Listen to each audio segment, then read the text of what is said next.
మద్యం కుంభకోణం కేసులో నిందితుడు చెవిరెడ్డి మోహిత్ రెడ్డికి హైకోర్టులో చుక్కెదిరింది. అరెస్ట్ నుంచి రక్షణ కల్పించేందుకు న్యాయస్థానం కూడా నిరాకరించింది. తీవ్రమైన ఆరోపణలు ఉన్న ఇలాంటి కేసులో అరెస్ట్ నుంచి రక్షణ కల్పిస్తూ మధ్యంతర ఉత్తర్వులు ఇవ్వలేమని తేల్చి చెప్పింది.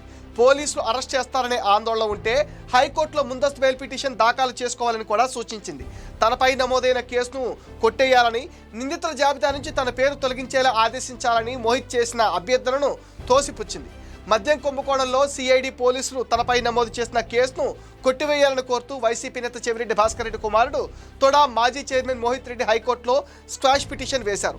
దీనిపైన సీనియర్ న్యాయవాది సి నాగేశ్వరరావు వాదనలు వినిపిస్తూ ఒకవైపు పిటిషనర్ను కేసులో నిందితుడిగా పేర్కొంటూ మరోవైపు సాక్షిగా విచారణకు హాజరు కావాలని ఆ దర్యాప్తు అధికారి నోటీస్ ఇచ్చారన్నారు. ఇలాంటి చర్య సుప్రీంకోర్టు తీసుకున్న తీర్పునకు విరుద్ధమన్నారు.